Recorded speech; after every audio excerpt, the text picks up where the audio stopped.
Hello and welcome to the Intentional Homeschooling podcast. I'm your host Chantel and I am a former teacher turned homeschooler, and I love this space where I can talk all about homeschooling to you. So today's topic is going to be all about creating a vision statement for your homeschool. But before we get into that, I wanted to share a book from the vault.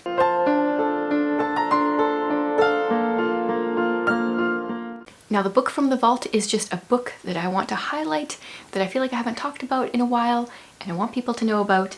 And I thought since spring is officially here, I would talk about the complete book of the Flower Fairies.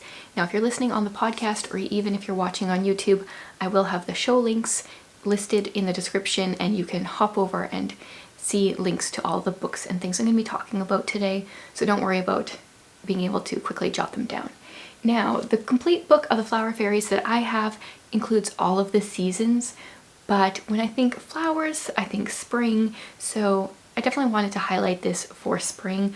This is a poetry book that has beautiful illustrations and wonderful poems. A lot of the fall and winter poems lean more towards like trees and that kind of thing, not so much flowers.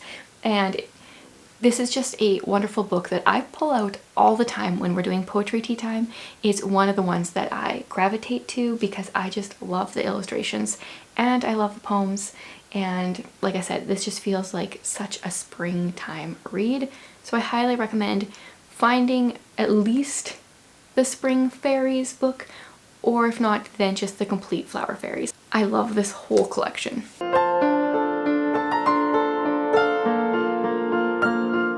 Okay, let's talk a little bit about a vision statement. What is it? Why should you have it? Etc.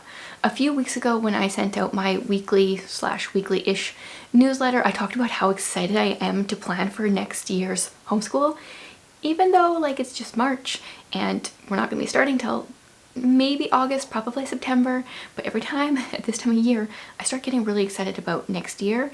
And so I thought I would talk about a vision statement because you can work on this at any time, and if you are wanting to homeschool next year, it's good to like start thinking about this because it might take you a little while. So while it may seem like a weird time to be talking about it, that gives you some background as to why I'm talking about it.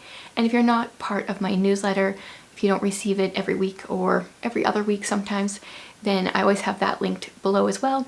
I share a book that we're all reading and just little homeschool updates and things that I'm thinking about. So I would recommend you sign up for that. So why is having a vision statement and a vision plan important? I personally see a vision statement and a plan as something that we weigh all the decisions in our homeschool against. Now today we're going to be specifically talking about a vision statement, but I think that is the smaller version of your vision plan. A vision plan is much more extensive.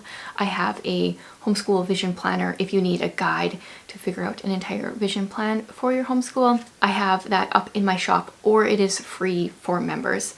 So if you want to go in depth, answer a lot of questions, I have you covered there. Today we're just going to be talking about a vision statement, which is just a short statement for your homeschool, like I said, that you can weigh all the decisions for your homeschool against. So we could be talking about like your curriculum, extracurricular activities your kids want to do, books you read, etc.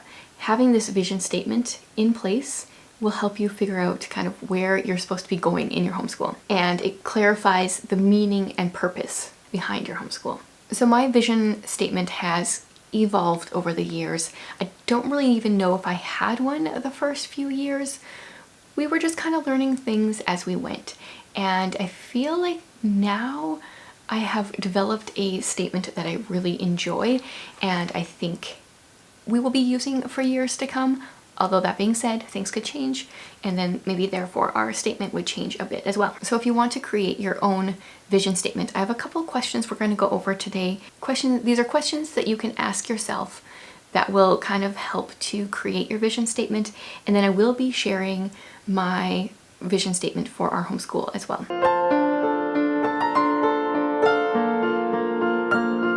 So the first question I would suggest that you ask yourself is, at the end of our homeschool journey, what do I want to have accomplished?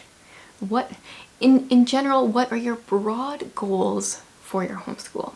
And I think this will vary from family to family, and possibly even within your family, it will vary from child to child. Especially if you have children that have different special needs, then that can definitely change your statement, your vision for those children. I will have these questions listed in the description as well in the show notes, so don't worry about writing these down. You can kind of start to think about it as we talk about it, and then you can kind of go back after and answer these questions for yourself. So when I'm thinking about this question for myself, most of my major focus for my children, the things that I want to have accomplished, are not academic type things.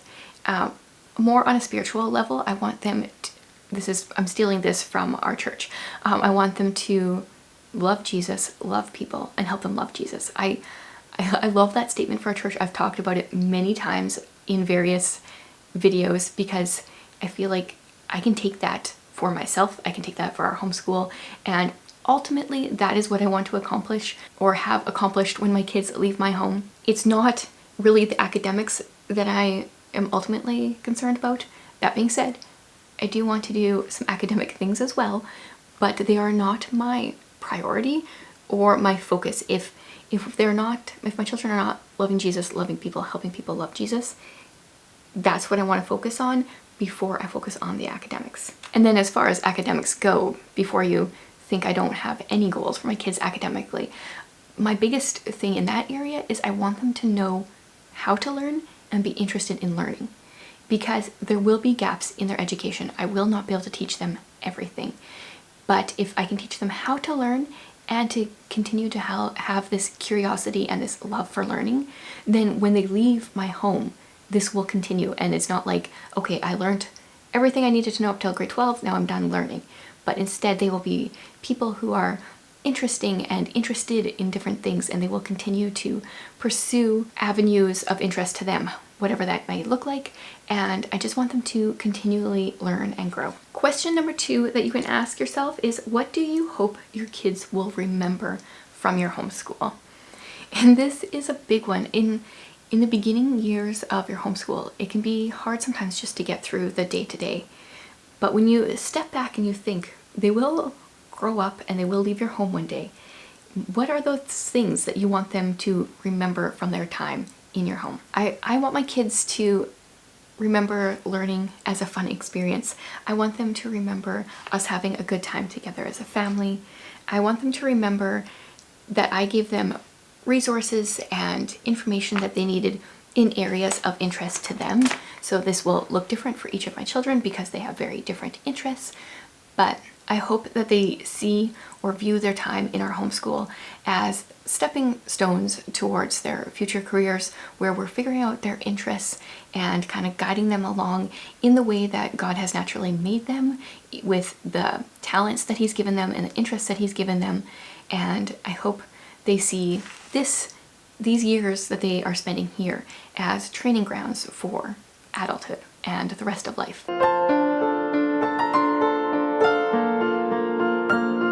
Question number 3, and I should say these questions are from my vision planner that I have, except there are a lot more questions in the vision planner, but these are 4 that I think will help develop your vision statement. So number 3 is, what are 3 to 5 words you want to be used to describe your homeschool? So if you could pick 3 to 5 words, what would you pick? Would you pick relaxed? Would you pick inspiring, nature, interest-led? Like, what are the words that really feel like your home, your homeschool? And then how can you use those words and add that into your day? So if you want relaxed or interest-led, how can you incorporate those into your day? If you are choosing interest-led, what are some of your kids' interests that you can give them some resources on and some different ways that they can pursue those interests? If you want relaxed, how can you maybe cut out some of the hustle and bustle or the expectations or the hard lines that you have in your homeschool? So think about the 3 to 5 words that you would like to use, and this could change again from year to year. If you have preschoolers or toddlers or a newborn, that's going to look your words will probably look different than if you just have like high schoolers. And so evaluate this every year and then think about those words and how you want that to change what your homeschool looks like. And question number 4, which maybe should be number 1, but at the same time I think it's good to think about your homeschool a little bit first. Question number 4 that I have here is, why do you want to homeschool? So you've gone through all these different questions, and now I'm asking you, why do you want to homeschool? There's obviously a reason that you've started, and this may change from year to year. You may just want the freedom to teach the kids the way you want. Maybe you don't want to have to deal with, busing or getting kids to school. Maybe you feel like you can give them a higher education in your home. Whatever it is, write down all your reasons there. Especially, this list is really good. I don't know, I find come January, February, sometimes even earlier, but there's just some days or weeks where it can be really hard, and I like to look back on my list and remember, oh yes, this is why we're doing what we're doing.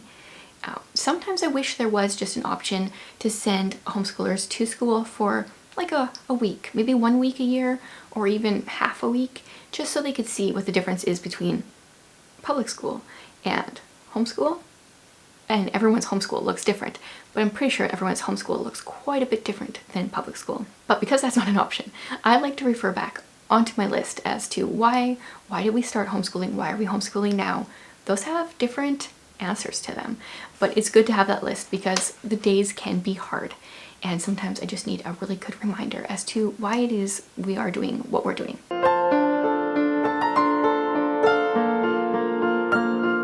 Now, I've given you the 4 questions, and looking at your answers, once you take some time to go through these questions yourself, write down the answers, then it's time to start thinking about your vision statement. We're going to tie together all the different areas that we've talked about, and we're going to create a vision statement. So what do you want to have accomplished through your homeschool?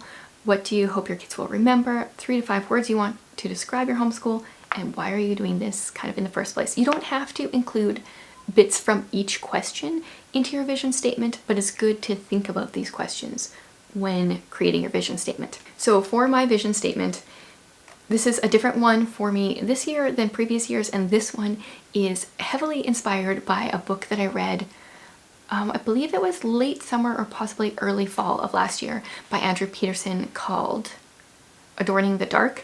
For some reason, I always forget the title. Like, I loved the book, so good. I always forget the title. And in there, he mentioned a phrase that I have stolen and incorporated into our vision statement for the year. And I'll talk about what I stole after I tell you what our vision statement is. So for this year, I have written, I want my kids to love and seek after God, and for them to be curious and lifelong learners who go on to tell God's truth to the world as beautifully as they can. So it's that last part that I stole from his book. And of course now I don't have the book right in front of me, but he was talking about how he saw his calling in life, and Christians are calling in general, to tell the truth of Jesus as beautifully as we can. And I loved that for myself personally and for our homeschool. And so I've stolen it for our vision statement for the time being. So I'm going to read our statement again one more time for you. I want my kids to love and seek after God, and for them to be curious and lifelong learners who go on to tell God's truth to the world as beautifully as they can. So in the vision statement here, I have, at the end of your homeschool journey, what do you want to have accomplished? I said I want them to love Jesus, love people, help people love Jesus. So I kind of have that incorporated into there. What do you hope your kids will remember? I want them to be curious, lifelong learners. That's big for me. 3 to 5 words you want to describe your homeschool. I didn't really incorporate those exact words into here, but I feel like you kind of get the general vibe of our homeschool from the statement. And why do you want to homeschool is because I really want to raise my kids to know that God is the top priority, and it is our jobs as Christians here on this earth to proclaim the good news. And they can do this through their interests. Because I'm big on interest-led learning, the part where it says to tell the truth to the world as beautifully as they can, this will vary from child to child. I do not expect them to do this in exactly the same way, because they have very different interests and they will do it in different ways than I do it. But I love that this statement is broad enough that it can apply to everyone in our homeschool, everyone in our home, but yet specific enough that I've covered the areas that I find important. Okay, so I feel like this was a bit shorter of a podcast today, but that's okay. I don't want to drag this out just to drag it out. I don't know how much background noise is coming, but my daughter has some friends over, and so there's some like girly giggles kind of coming through, I think like a vent in my office. So if there's like random noises that seem a little odd, I'm blaming them. It's great though. Homeschoolers do socialize. Proven right now. Yeah, so that's all for me today. Once again, I would love for you guys to sign up for my newsletter so you guys can hear what we're reading each week and different homeschool updates. And I would also love for you to sign up for my membership. I did recently update the sales page to include answers to some of the frequently asked questions that I get, and I have a list of all the resources that are included in the membership, including all the different videos that I've put up, all the different digital downloads that you can get as soon as you sign up for the membership. And it is a 1-year membership from the day you sign up to a year from when you signed up. And I'm adding new things in every month, so it just continues to grow. Plus there's a forum and all sorts of things, so I will leave that linked in the description. Thank you so much for hanging out with me today.